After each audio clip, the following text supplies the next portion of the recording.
I think the first year I noticed it was 10 students. It's like, wow, we're not growing. Then it was minus 20, then it was minus 40, then it was minus 60 at one time, and then it's equaled out to about a loss of a classroom a year for the last 10 years. So we've been watching this trend for a long time, and I think it's time that we sat down and had an honest conversation about it. And that in that honest conversation, I want to remind us all that one of the greatest things that we have here in the city of Poquoson is the relationship that we have between our city council and our school board, and recognizing the territories and the boundaries of what we do. Really tonight and the next couple months are probably going to challenge that a little bit, but we want to have a hard discussion. So this is the start of a process, and there's two high goals in my mind. One is that it's absolutely got to be, whatever we do here is absolutely got to be linked to continuous improvement in our education system. Okay, I'm not looking to just combine schools. I'm not looking to do anything. I'm looking for continuous improvement. And there's four factors that I think that we've got to think about. One is what I opened with, the trend, the decades-old trend now, as I want to call it, in enrollment. And I want to make it clear, right from the very get-go, that when we talk about this, and we talk to the University of Virginia about their demographics, I want to make sure that it's absolutely clear to everybody that when we talk about these things, that we have already had the conversation of, well, what about legacy? Or what about this other development? At City Council, we have had those discussions, and we know that that trend, while it might slow, won't stop. Simply speaking, we're talking about demographics, not about housing stock. It's really a talk about demographics. What I've also seen in the last 5 to 10 years, I won't say it's as long as the trend, but it's a decline in support for the schools, primarily at the state level. But basically, y'all seen the challenges that you've had to live with as a school board. We've met your demands as a council. Our rate has gone up. But the question that you've got to ask yourself is the money being spent on programming, or is it being spent on overhead? And so one of those things that you got to think about is that very question. Finally, I'll tell you that our capital improvements plan, City Council, we actually deferred a discussion on our capital improvements plan this year. It was full. There's $4 million worth of school improvements on the current capital improvements plan. There's $10 million of city needs. And in those, outside of those numbers is any discussion of the middle school. So I'm talking about base things like there's a roof at the high school. There's a couple roofs. There's a couple air conditioning things outside of the main scope that we've been talking about recently. There's those. And then last but not least, and we see this on the city side, one of the main reasons that I've been trying to grow the city is not necessarily to solve the schools problem, but to solve our pay problem.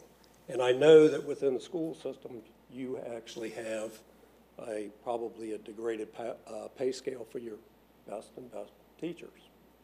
So those are the four factors that I bring in here.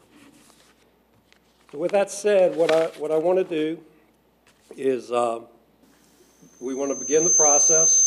And first is during a time of continued budgetary constraints and continuing decline in student enrollment, does it make sense to consolidate Poquoson's 4 schools into 3 and for us to reinvest a majority, if not all, of those operating cost savings into the school division, its teachers and its academic programs?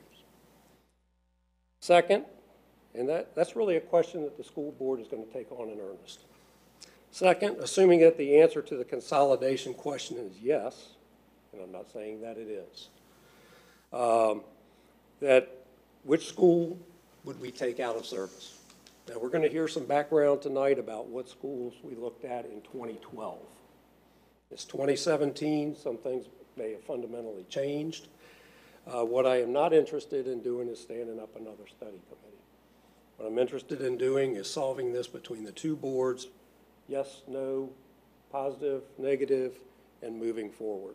And I want to do this in fairly short order by governmental standards. And we're not the federal government, okay?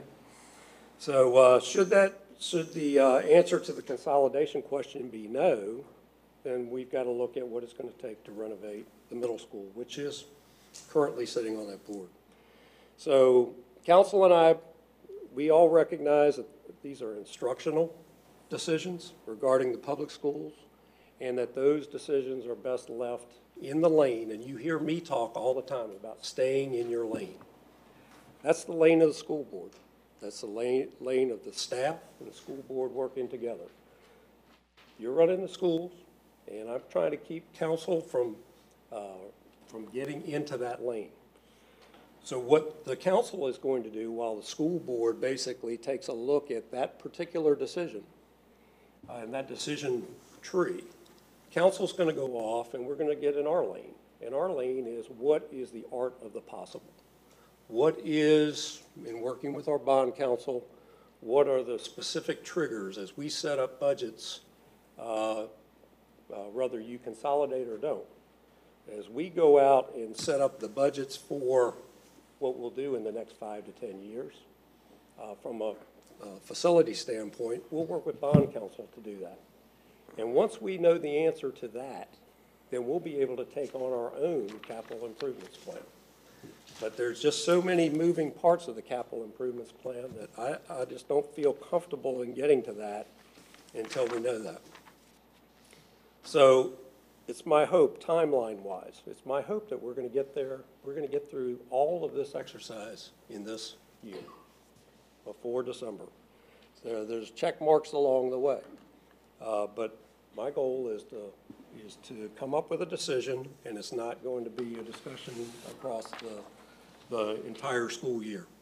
It's going to be a discussion that is something that I would ask school board to consider strongly at the end of October for a decision. And for us to have this wrapped up, preferably by December 1st, but I'll take December 31st, right? So it's not a rush to judgment, but it's not an exercise that's going to take months. And as we begin this, I will tell you once again that I think what's the greatest thing is that we're all here having this conversation together. Though I've wanted to have this for a long time, I'm thinking that the time is right. And the time is right for the future of what we're going to do as a city, probably setting the standard for the next 20 years, a generation of students. But I will tell you that we can't make decisions for the next 20 generations of students, right? Because we don't know how the demographics might change. So that's why we're here tonight. That's basically the tools, the lanes, and the things that I want to have discussed amongst the two boards. And I know that city manager and school superintendent, both Randy and Jennifer, are going to talk to us about what they've done thus far down this path. And Steve, have you got any opening comments? I do, Mayor. Thank you so much. And on behalf of the school board, I want to thank the mayor, the vice mayor, council members, city manager, and staff for the amazing relationship that we have. And I believe the relationship that we have with the Poquoson City Council and Poquoson School Board could be the model for all school divisions. So I'm excited to be here having this conversation. And the mayor's done a great job of outlining the work that needs to be done over the next several months. And as we consider this, it might be the most important work that we as school board members have ever accomplished on our term on the school board. And I just want to tell you, I have the good fortune of traveling a little bit around Virginia. And when I relate my relationship to the Poquoson School Board, I often hear folks talk about the incredible reputation of our schools. And it's widely known that we care about our children's education and promote our students to have a life of significance. With that being said, I continue to worry about our ability to produce the high results that we have, given the millions of dollars that we have cut from our budgets over the last several years. And we're all aware of the steady decline in instructional funding at the state level. And now, after it used to be, there were state dollars available for construction. There is no money available for school construction. And Mayor, Council, we're thankful that the city has proactively funded our schools and made up for funding declines, but we know we need to do something about this. As a complement to the incredible quality of life in Poquoson, residents who used to have children here have grown up, don't leave our community, but they still contribute at a very high level in our community. So it's that we have a decline in enrollment, but I believe it's a good problem because we have an incredible community. You'll hear from the superintendent tonight about the projected continuation of student population decline, even considering other development initiatives that have begun in our community. And we're thankful for past committees who've paved the way with work to consider many of the options to tackle this issue, but we do realize that it's a different day than a few years ago, but some of those tenets that they put out before us will be very helpful to us. In Dr. Parrish's presentation tonight, she's going to talk about and set the stage with information that will help us with these considerations. And I'm thankful that the city is prepared to begin work in its lane, and we're prepared to begin work in our lane together. And the city talking about the financial considerations. And I do believe our board has prepared itself over the last few years so that we'll be ready to make the best decision possible for the long-term benefit of our community. Knowing this group of school board members, we look forward to presenting our recommendation to you, hopefully no later than November, so that we can move this forward for the good of the community. On behalf of the school board, Mayor, Vice Mayor, and City Council, we appreciate our open and congenial relationship for the good of the entire city of Poquoson. And I'd like to turn it over, unless you have anything else, to Dr. Parrish. No, I'm good. Thank you. Thank you. Well, good evening. It's certainly a pleasure being here with you this evening. What you're going to actually see are almost 3 separate presentations within this one presentation. So first, what I'm going to do is provide you the information about the work that the School Consolidation Committee did in 2011 to 2012, and then some information about the facility study that the school board at that time contracted for in 2012 to 2013.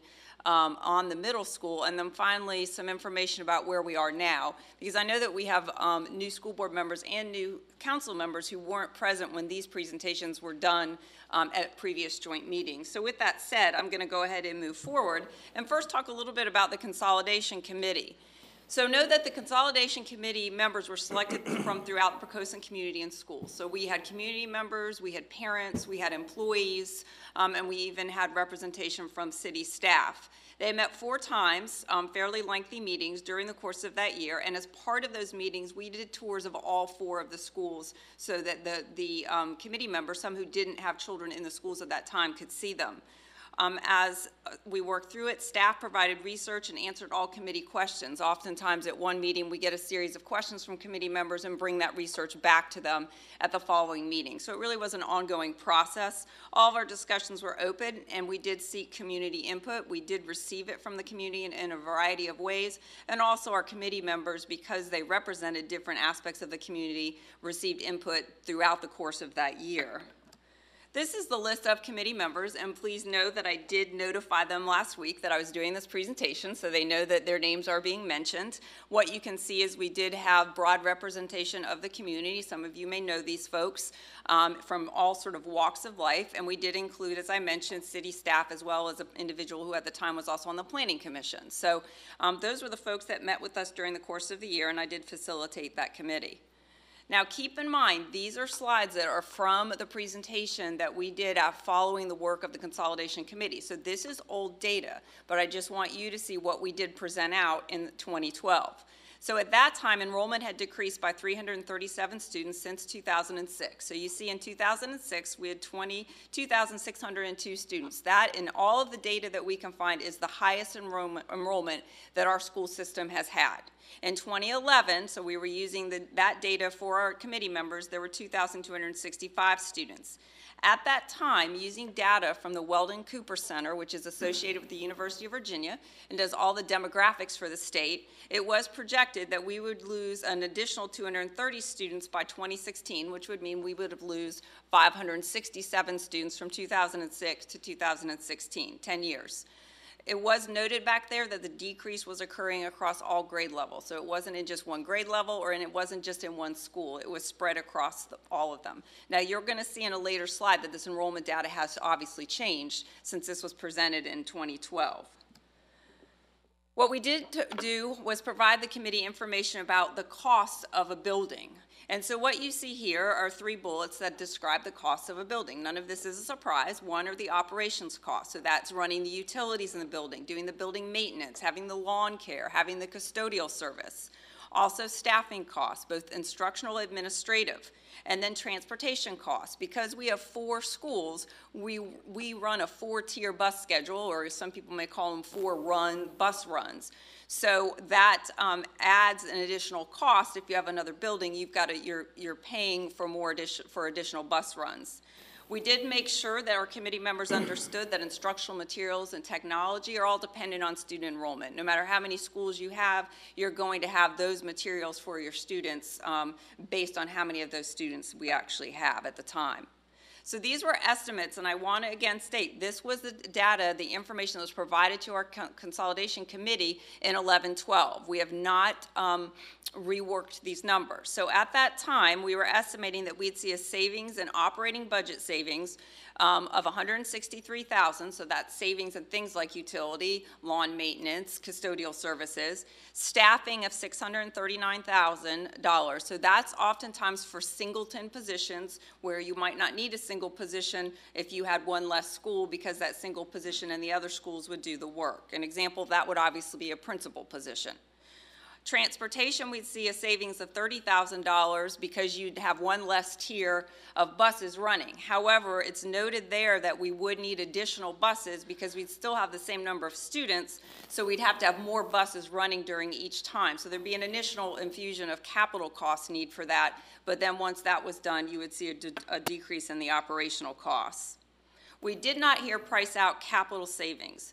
Obviously, if you have one less building, you're going to see a reduction eventually on your CIP and things, as Mayor Hunt mentioned, roofing costs and the like. So that would be something that would need to be done in the future as well.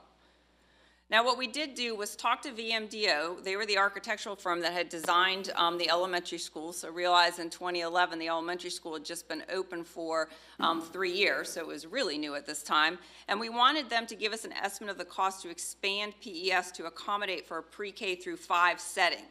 And what they said, the capital cost would be approximately $7 million at that time. Now, they did do an escalation factor of 4% and applied it to that number and actually ran it out to 2017. And with that said, it would cost $8.5 million. What I want to say to you is this would be different now because enrollment, the enrollment decrease has changed in a way that we might not have predicted way back in 2011, 2012. So please know, by me showing this to you tonight, and in no means am I saying this is what we would do. This was information that was provided to the Consolidation Committee back in 2011, 2012. So these are some of the findings of the committee. It appears as if the school division may be able to weather the current budget crisis, especially if enrollment levels or increases. So realize in 2012, we were still in the thick of the recession. The first year of the recession, we had to cut $1.2 million out of our budget because of the reduction in state funding. And as you well know, we continued to make deep cuts through 2012. So at this point, it looked like maybe the worst of the cuts had been behind us and we could weather it. And the hope was, well, maybe the enrollment levels will level out sometime soon or maybe eventually increase. Perhaps the projections from the Cooper Center were in fact not accurate. They did note here that the city itself had experienced budget cuts, because as I don't need to tell you all, in the midst of the recession, that meant also city government was having to reduce their budgets as well, and also had to contend with a debt service, because realize at this time now, the elementary school was clearly on the city debt service, as well as the turf field at the middle school. So we knew, and we explained to the committee, that those were things that the city themselves were facing at that time. Now, the research demonstrates that enrollment projections may change through 2016, and that's exactly what we've seen a little bit of. But again, realize this is a slide that was used in that presentation back in 2012. If enrollment does decrease through 2016, consolidation may occur with minimal capital cost. I will say that might be a little bit different now than it was depending on what option is selected, and I'll talk a little bit about that soon. So based on the information that the committee received, PCPS should not consolidate schools now. That was the finding or the conclusion made by the committee. What the committee recommended to the board, and the board accepted their recommendations and acted essentially on these recommendations, was that we should look at consolidation in 2016 or in the future only if the projected enrollments decrease is realized. So what they were saying is, let's see what actually happens with the enrollment decrease. So we are in 2017 now, but what we have now are the 2016-17 enrollment numbers behind us. What this committee said is if it were to occur in the future, the primary school should be the school considered for closure with the hope that it could be repurposed for some kind of financial gain and would ensure typical instructional transitions.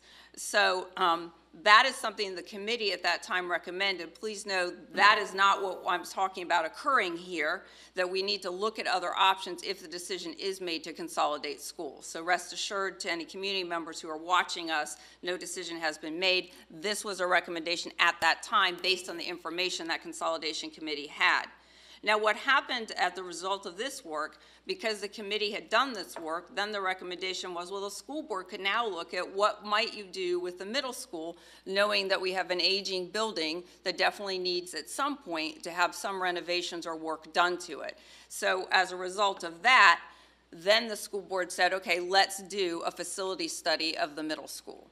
So now I'm going to move you into that. But before I do that, does anybody have any questions related to the part one of the presentation tonight? Okay. All right, so let's talk a little bit about the middle school. Now, know that this is a summary. Those of you that were on the board or on City Council when we first did this presentation, it was a very lengthy, I think it alone was an 1.5 to 2 hour presentation. So really what I'm providing here is an executive summary just to give our community a sense of what options were recommended to us through the architectural firm that did our study. So in August of 2012, again, shortly after the consolidation committee had finished its work, the school board determined an architectural and engineering study was needed. We needed experts in that building to talk to us about what the issues were in that building. So an RFP was put out, and Waller, Todd, and Sadler Architects were hired to do the study. They completed that study in May of 2013. So these are what the objectives of the study were. We wanted an objective assessment of the existing physical conditions of the school, and we meant all of the conditions, whether it was systems, whether it was walls and roofing, all of that. And we wanted them to give a good assessment of it. We wanted recommendations to bring the school up to new school standards as provided by the VDOE and extend the useful life for a minimum of 25 years. Because if we start to do major work on the building, all of the building will need to come up to new standards. So we needed a sense of what that would mean for us. And we wanted them to provide, project budget costs for us to complete renovation and modernization of the middle school as best as they could at that time. And they were successful in doing that for us. So here's what some of the findings of that study were. PMS has had multiple building renovations, which many of you are well aware of. You can even look at the building and see some of that. And they included mechanical and electrical work, and all of this since the original construction of the building in 1932. So a portion of that building is 85 years old at this time. The facility is comprised of 11 different phases of work. So there's been a lot of work done over the course of those years to that building. And when we take the tour this evening, you'll be able to see where sort of new phases are within the building. The facility is served by multiple HVAC systems and 3 electrical services fed through 2 transformers. Much of the building structure and major systems are outdated and have outlived their life expectancy. I do want to say here that actually prior to this study, we took City Council at the time, which several of you council members were on the council, so I thank you once again for a tour of the middle school because we were very concerned about the boiler and chiller in that middle school. They were well past their life expectancy, and we had experts telling us that they were on their last legs. So council, even in the midst of the recession, was able to find the funding so we could get a new boiler and chiller in that room. So we did update at least one system in the last 10 years. Know that the facility is grandfathered due to its age, but if we do renovations, we are going to have to update our structure and systems to make sure we meet current code. So understand that. So here are the options that were put out by the architectural firm. The first one was we could just do immediate repairs. At that time, so realize this is 2013, it would cost us about $4.4 million. So these are repairs that would just keep the building from deteriorating further and maintain our building systems, just to sort of keep the building, I would say, moving forward, but not making any great improvements to the building. So the second option they gave us was what was called the renovation plan at a cost of $7.6 million. Now know that as I move through these options, every option includes anything in the option before it, if that makes sense to you. So what the renovation plan says is that they would repair and update the building, so we'd refresh it and replace some portions of the building systems. And a good example of that is we would need to install elevators. Those of you that have been in the building know we have actually 2 second floors, and we'll show that to you today. You can't access the whole, it's not one big second floor. You actually have to go up one set of stairs to get to it in one part of the building and another set in another part of the building, so we'd actually would have to put 2 elevators in at that time.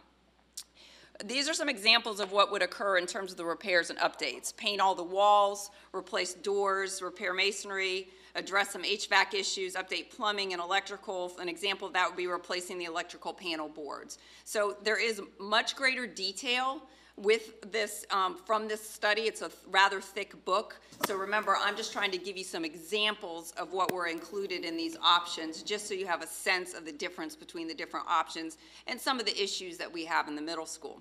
Now, what they did is they added an option 2A and attached it to the renovation plan. So this would be an addition of $2 million.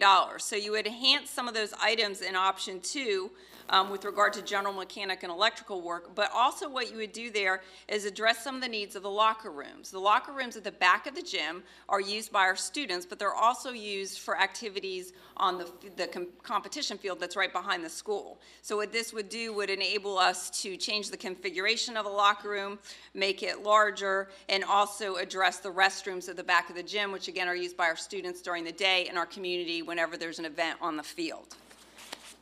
Note that in all these options, this includes on this slide and future slides, that asbestos would need to be abated as mandated. So we do have some areas where we need to abate that asbestos. And we would, in some of these options, need to have some trailers leased, because you might not be able to have students actually in school or in certain sections of the school while it's being worked on. Clearly, the more work you do, the more trailers that would be needed for students to learn, and they could be set up there for a year if you're doing some of the options I'm going to get to towards the end. But those are all included in these cost estimates. The next one is the option 3, the modernization plan, at a cost of $13.9 million. So it addresses everything I've mentioned before, and it does means that all aspects of the building, to include replacing finishes and the building systems, would be addressed in this modernization plan. So for example, we'd be replacing windows. Around the front entrance, we were replacing the surround around that. If you look at that front entrance, you see there's some cracks around that. We'd redesign the gym access. You'll see tonight that you have to walk through the cafeteria to get to the gym. So if you have students eating lunch in a class change, you may have students moving through that cafeteria to get there. So it would give us another access into the gym. It would also update the auditorium. This isn't building a new one, and that's not in this modernization plan for $13.9 million, but it would be updating some of the systems in there, which you'll see tonight. And also it would mean that we would do some work in the media center that would actually enable us to break up some groups into small groups. And we'd work we'd see a new HVAC system and some plumbing upgrades, an example of efficient water heaters for locker rooms. So that just gives you a sense of some of the things that would be done in option 3 for $13.9 million. Now this is where they also put a 3A. This would add $5.6 million, so it would be at a total of $19.5 million. This is where you'd actually provide an addition to the gym so that you could meet school and community needs. So again, as you know, we use the middle school when football games are occurring and we have teams come in and they're using the current locker rooms or current spaces. This would enable you to add some team space and some storage for the gym as well. And this would also then allow you to build a larger auditorium. So on this instance, our high school band and chorus who go out to other schools outside the city because we don't have a large enough auditorium for them would be able to use that, as would any community groups or city groups that might need to use it. So to do the addition to the gym and the auditorium, it was adding another $5.6 million to option 3. So option 4 was a reconstruction plan, and the biggest difference here is it would call for the demolition of the oldest section of the building. That's dating from 1932 through 1949, and replace it with new construction. That comes at a cost of $22.8 million. And then finally, they priced out what it would cost for us if we were to tear down the building completely and build a new elementary school. So in 2013, the estimated cost was $27.5 million. So those were the 5 recommendations that were made as a result of facility study, and they provide us lots of details and specifics about the different systems and parts of the building that definitely need to be addressed. So the school board, after seeing this and talking with City Council, because we presented the thorough plan to City Council, the decision at that time was we were still in the midst of the budget crisis, so we couldn't address this now. And also, let's wait to see if we do need to consolidate it sometime, because that might impact what we would do at the middle school. So that's why on the CIP for both the school division and the city as a whole, it's just been sort of a line there, PMS middle school project, without capturing an actual dollar amount until the decision is made as to what we'll do.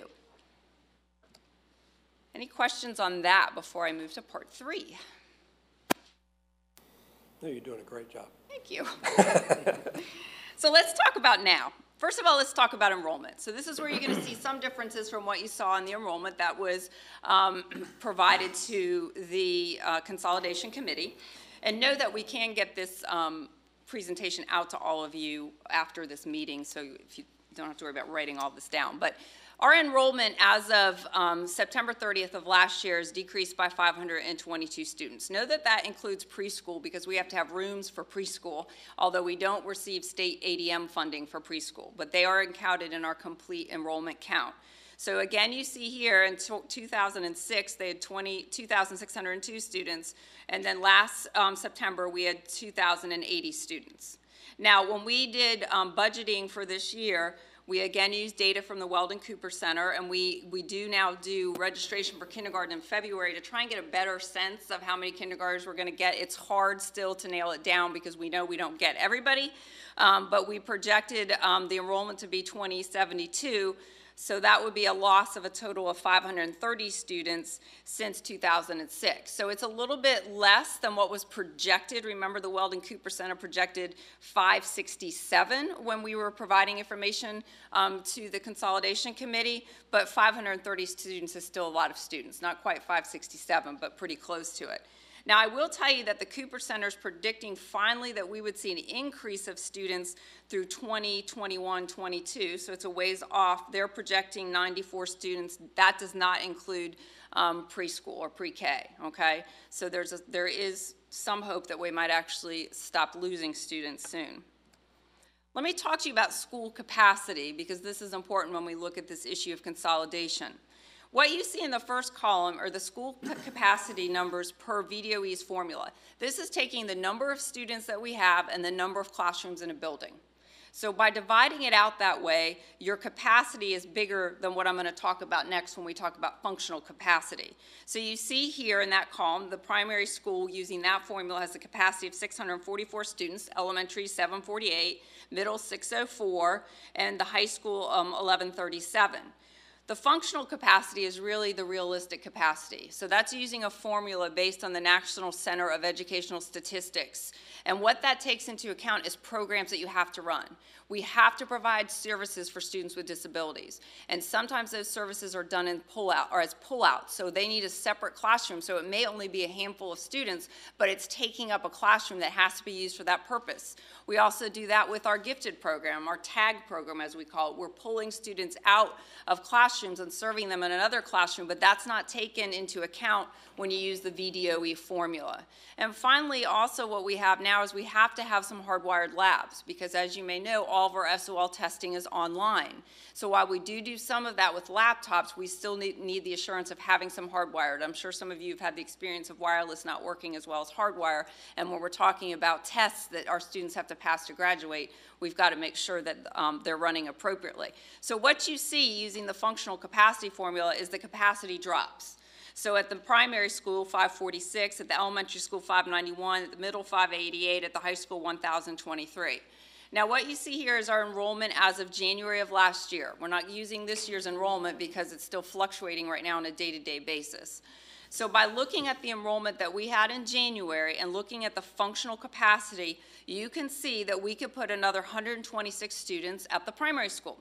At the elementary, 125. At the middle school, only 71, and at the high school, 327. So there is some capacity at 3 of our schools. Our high school clearly has the most capacity to absorb new students.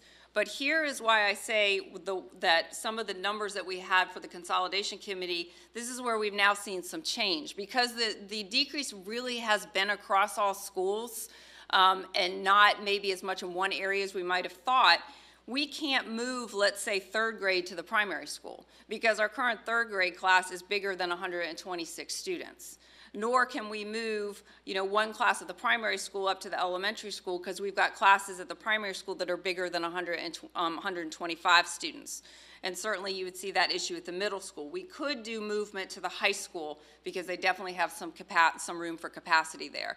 But this is why we're different from large school divisions. When larger school divisions talk about consolidating schools, what they can do is, let's say they're going to consolidate elementary schools and they have 10 elementary schools and they decide they're going to repurpose one of them, they can spread those students from that one elementary school across the other 10 elementary schools. We don't have that ability because we only have one school per instructional cluster of grades. That is why in order to do a consolidation, we're going to have to do capital work on a building. We just can't shift to make this happen without doing that. So that's an important fact.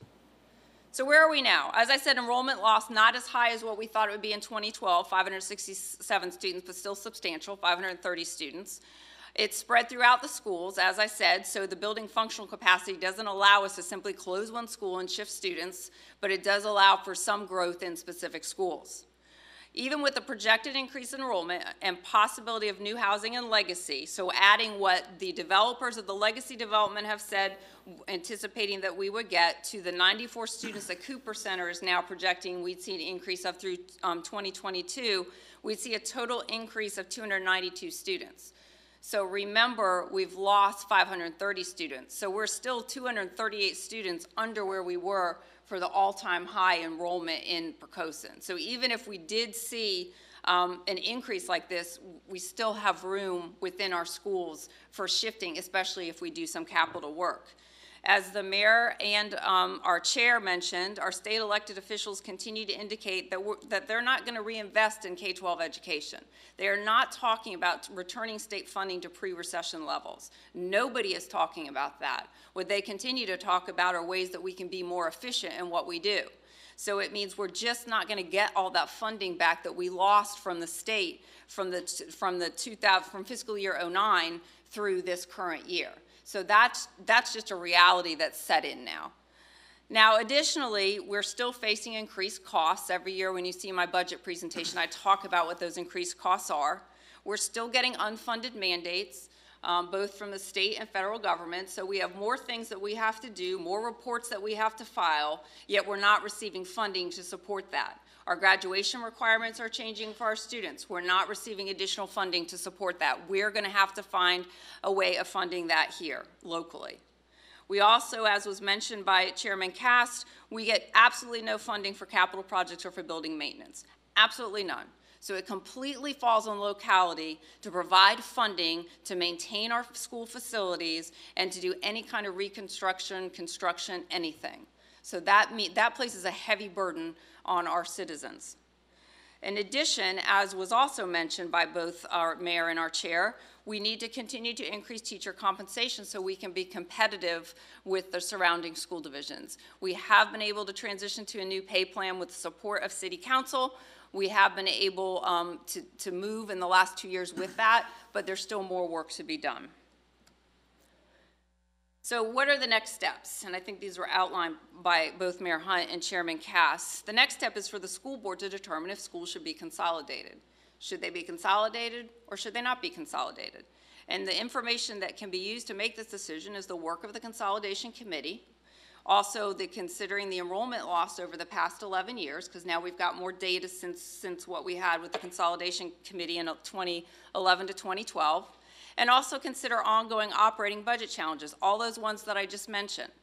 So is consolidation a way to provide funding that can be reinvested into our school system to help us meet some of those challenges that we're facing and are going to continue to face in the coming years? We just don't see a reprieve from any of those in the coming years.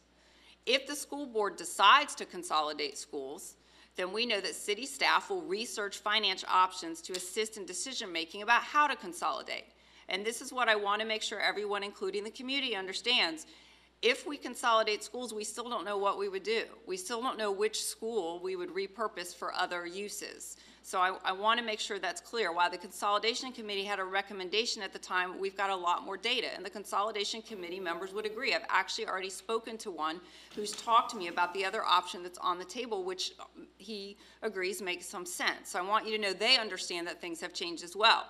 So if the decision is made to consolidate, while the city is getting information about finance options, which would help to understand how we could support any capital changes, likely what the board would then consider is the original recommendation of the consolidation committee, which would mean repurposing the primary school. But the other option that could be considered, which ties a little bit into what we had our architects look at the elementary school, is adding capacity to the elementary school and repurposing the middle school for community and athletic use, because it is being used for that to some degree now in addition to schooling.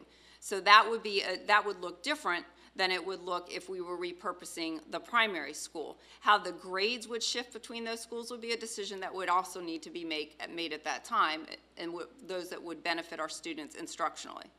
But what we would need to do now is research has to be done so we can determine the cost estimate of those capital costs. Part of that will be supported through the city's work and looking at finance offices, as well as operating budget savings for this option. And we need to go back and look at the operating savings for the other option as well, because those were calculated quite a while ago. And as I've said, we've had new unfunded mandates since then. So that may impact the savings that we could have if we were to repurpose the primary school. And that concludes my presentation. Any questions? No, very good. Anybody got any questions? All right, the only thing I'll add is that we're going to do that in parallel. We're not going to wait for you to make a decision. We're going to go off and figure out money right now. Okay, so go ahead, Randy. Thanks, Mr. Mayor. All of you have hit on it in some way, so I'm just going to fill in your working outline already. We have been working with our financial advisors since May to answer questions as it relates to the entirety of the CIP. It relates to this, what you're speaking about tonight, but this is just an important aspect in a larger plan. As the mayor indicated, well, I'll come back to that, but not counting what we've spoken about in the last half hour, there are $14 million more or less of recommended projects to be locally funded, either debt or pay-as-you-go cash, over the balance of the 4 years of the 5-year recommended CIP. We're in that first year now, so we're really talking about FY19 through 22.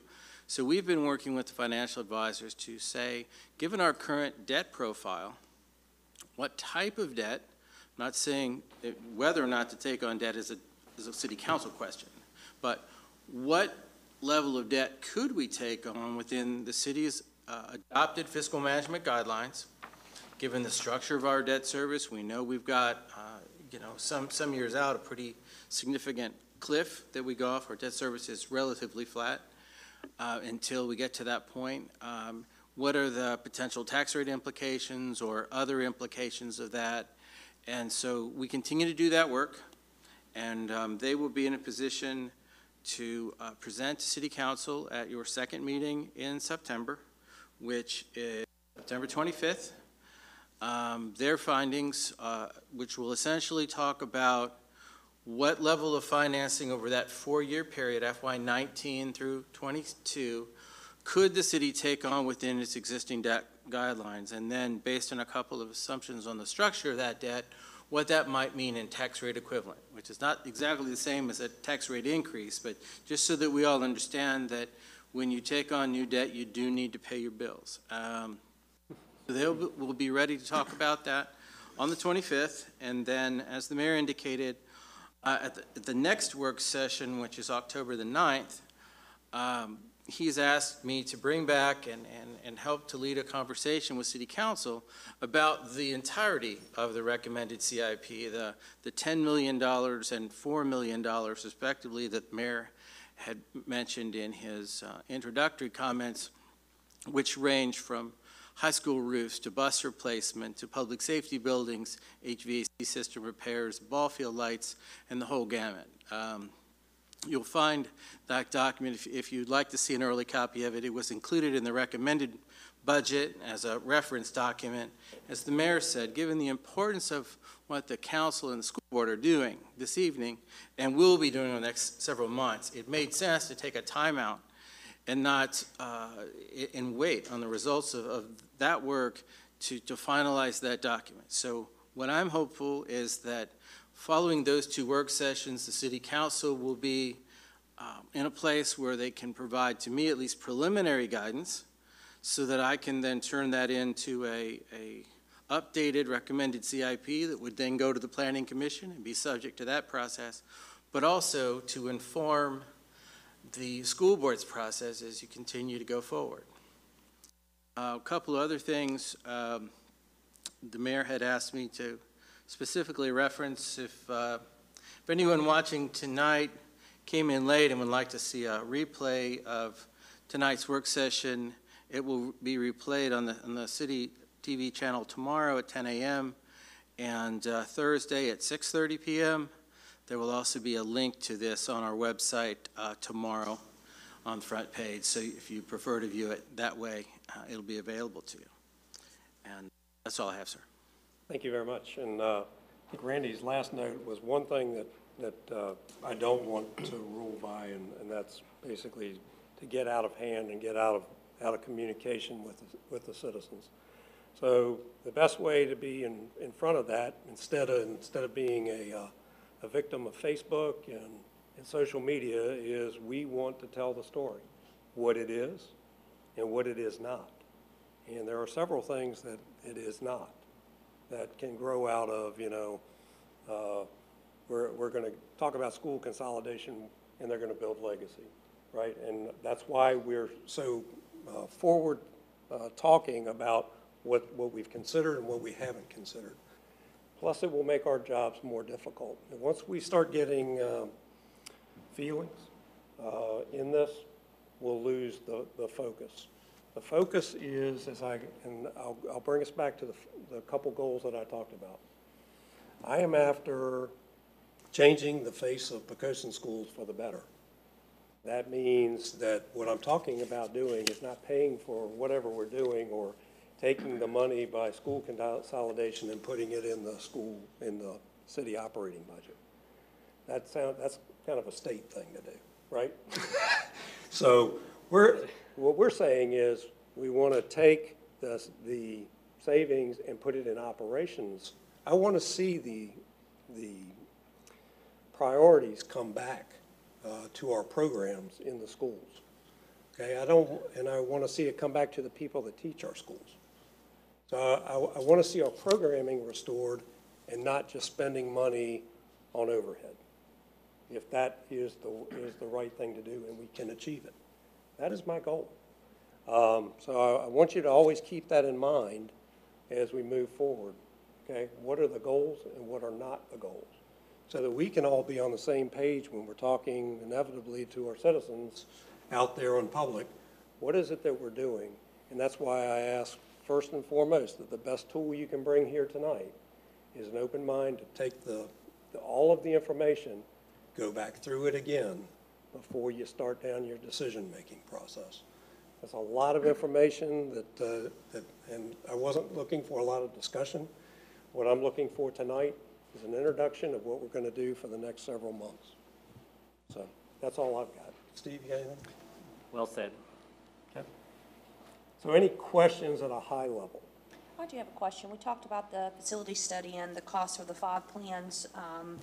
Does anybody know what the cost to build the elementary school was? It was in 2009, you said? Just kind of in comparison with the I other think it may have numbers. totaled about 18. Okay. Yes, Randy. If there are no other questions, or even if they are, just to point, the tour, which we'll be having once we break up here of the middle school, we would love to have, obviously, everyone here, but anyone at home, even if you're at home, you haven't been able to make the meeting, but like to make the tour, we're going to meet in the gym at the middle school and leave from there. Okay. Anything else? If not, thank you all for coming, and we'll move on to the tour. Thank you. Thank you. Everybody wear tennis shoes. Walking there with wet feet. Sir? We'll put that to CIP, replace the floor.